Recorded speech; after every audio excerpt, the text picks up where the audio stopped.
Con profundo dolor debo anunciar la muerte de nuestro Santo Padre Francisco.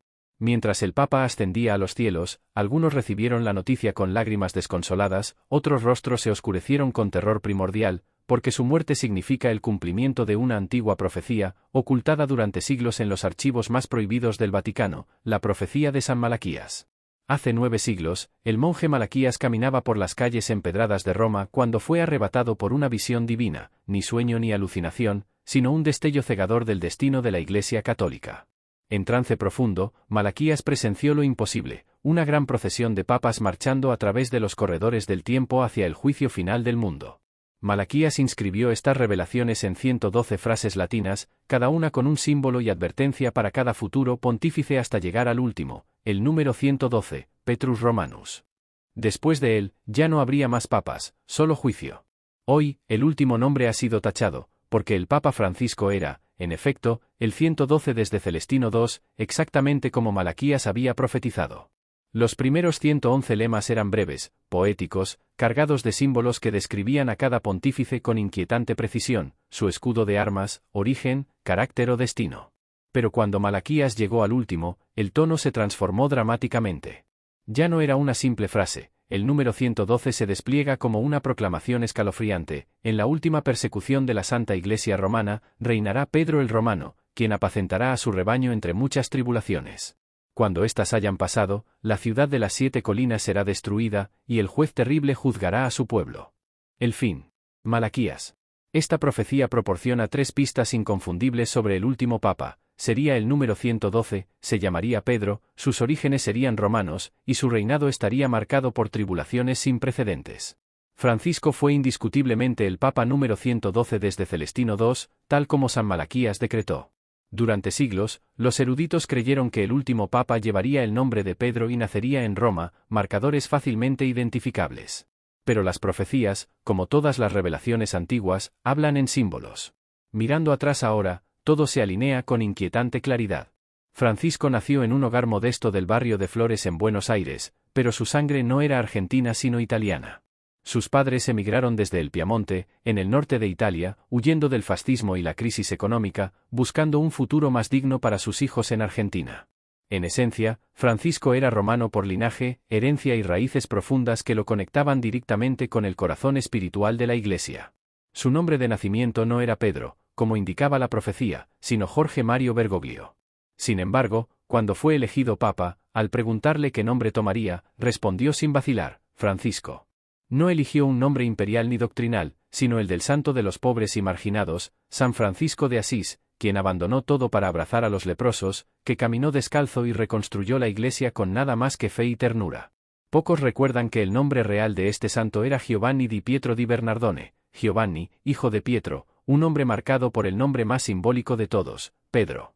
Así, el Papa Francisco se convirtió precisamente en la figura que la profecía había descrito, el número 112, portando el nombre de Pedro, con sangre romana corriendo por sus venas. La revelación final de la profecía declaraba, apacentará a su rebaño entre muchas tribulaciones. El pontificado de Francisco no fue un reinado de tranquilidad o gloria religiosa, fue exactamente lo que la profecía predijo, tribulación. Su propia fe comenzó en un trauma cuando, siendo joven, sintió un dolor en el costado, luego fiebre persistente, hasta que empezó a faltarle el aire.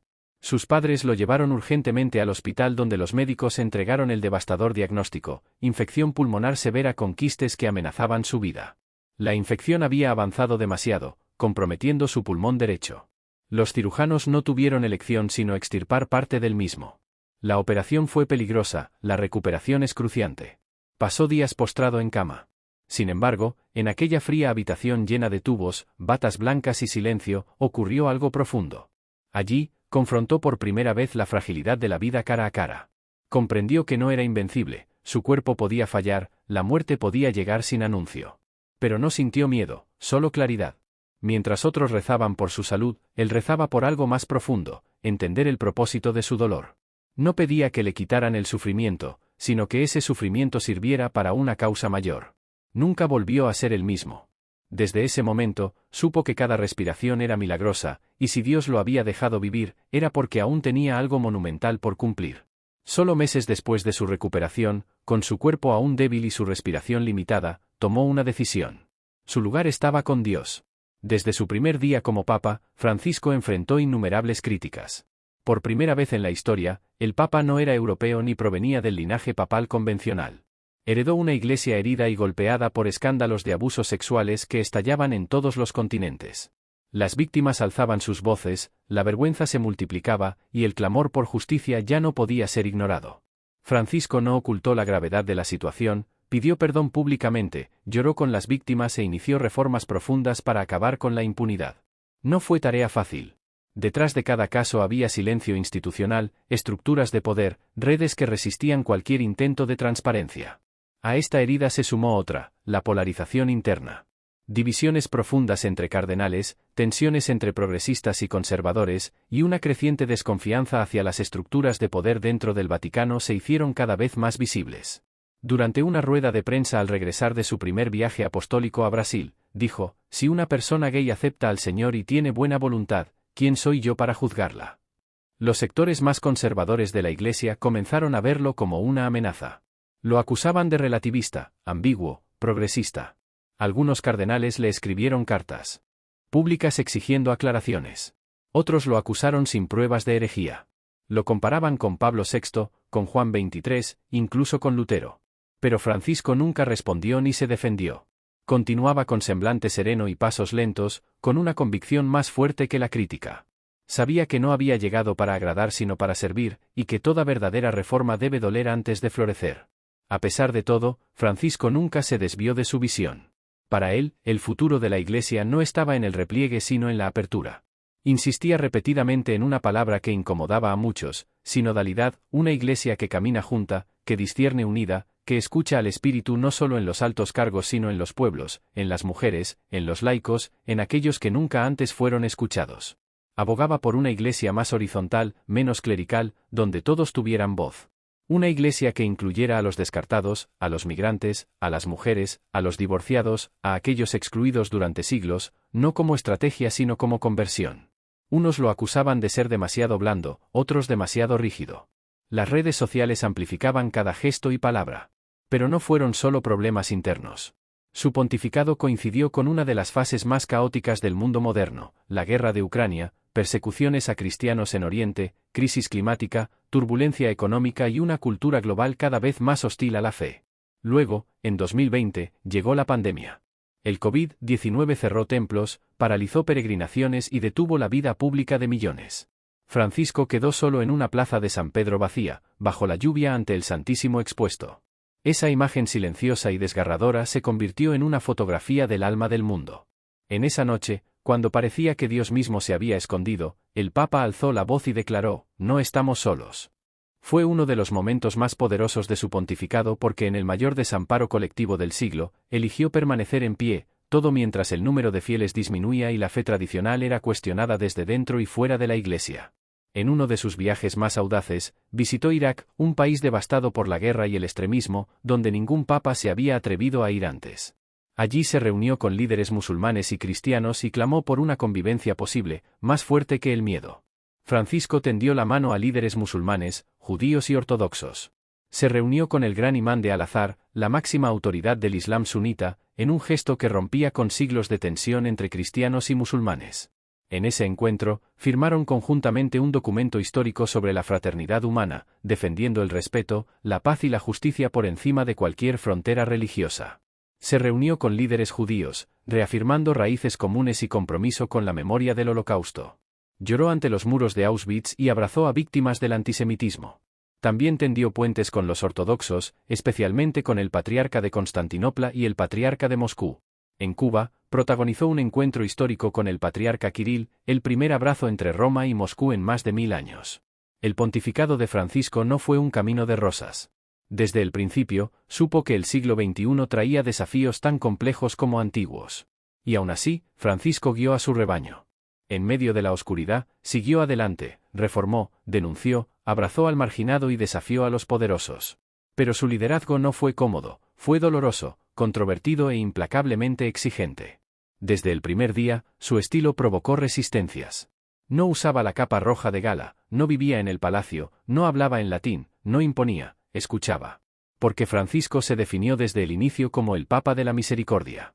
Su lema episcopal lo decía todo: miserando ad que eligendo, lo miró con misericordia y lo eligió. Esta frase recordaba el momento en que Jesús, caminando, miró a Mateo, un pecador, un recaudador de impuestos, y lo eligió como discípulo. No justificaba el pecado pero nunca condenaba al pecador. Invitó a los fieles a salir de la lógica del castigo y entrar en la lógica del abrazo. Convocó a misioneros de la misericordia, sacerdotes autorizados a perdonar incluso los pecados reservados al Papa. Llamó a los confesores a ser más como padres y menos como jueces. Visitó cárceles, hospitales, campos de refugiados. Lavó los pies a inmigrantes, a mujeres, a personas de otras religiones. Cada gesto, cada palabra, cada silencio decía lo mismo: la misericordia no es debilidad sino el rostro más fuerte del amor. Y ese rostro, el rostro de Cristo, era el que Francisco quería mostrar al mundo. La profecía decía: Pedro el Romano apacentará a su rebaño entre muchas tribulaciones. Eso fue el pontificado de Francisco. Y ahora, tal como fue anunciado, ha terminado. Pero la profecía concluye diciendo: cuando estas cosas hayan terminado, la ciudad de las 7 colinas será destruida, y el juez terrible juzgará a su pueblo. El fin. Esa línea corta pero demoledora marca no solo el cierre de una lista de papas sino el cierre de una era. La ciudad de las 7 colinas no es metafórica. El Apocalipsis 17 también habla de una ciudad construida sobre 7 colinas, las 7 cabezas son 7 colinas sobre las que está sentada la mujer. Esa ciudad no es ningún misterio, es Roma. La misma Roma que Malaquías menciona como destinada a la destrucción tras el último pontificado. Un lugar donde se concentrará el juicio, la purificación y posiblemente el derrumbe de toda una era. Según la profecía, ese lugar será destruido, no necesariamente por fuego o bombas. La destrucción puede ser más sutil, más espiritual, pues la profecía no habla solo de destrucción sino que termina con una advertencia: el juez terrible juzgará a su pueblo.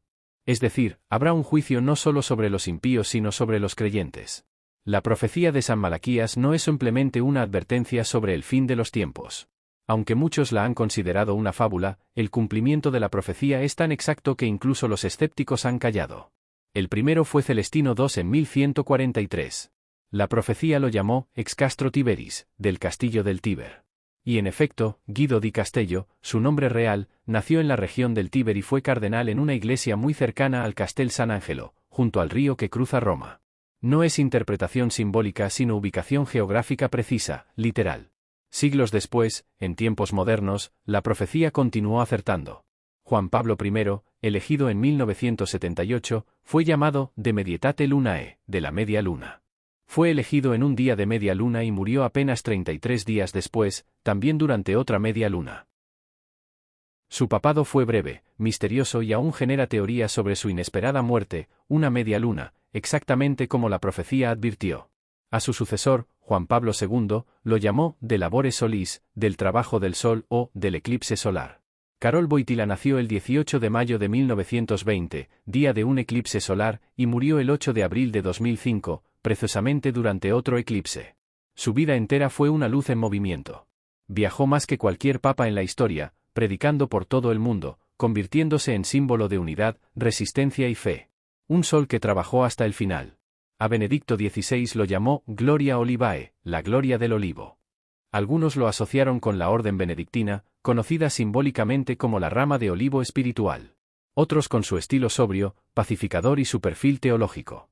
Lo cierto es que su nombre papal, Benedicto, parece ser un guiño directo a la profecía, como si él mismo hubiera querido confirmarla. Estos ejemplos no son aislados. Uno tras otro, los lemas de Malaquías se han ido alineando con realidades históricas, biográficas y espirituales.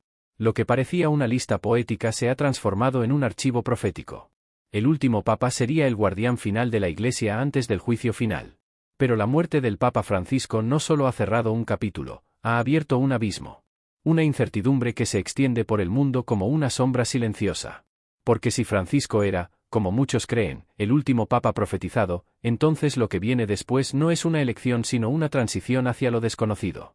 La pregunta es, ¿y ahora qué? ¿Habrá un nuevo papa legítimo o el trono de Pedro será ocupado por un impostor? Para muchos, no hay dudas. El siguiente líder no será un pastor sino un lobo vestido de cordero. Algunos estudiosos de la profecía y del Apocalipsis apuntan a lo inevitable, que el sucesor de Francisco será el falso profeta, la figura mencionada en Apocalipsis 13, que se levanta con apariencia de piedad pero habla como un dragón, no para salvar sino para engañar, tenía 2 cuernos semejantes a los de un cordero, pero hablaba como dragón. Las preguntas se multiplican, y entre todas ellas 2 frases resuenan como advertencias que ya no pueden ser ignoradas. Si Francisco era el último papa, ¿quién será el siguiente? ¿Será el nuevo líder el que prepare el camino para el anticristo?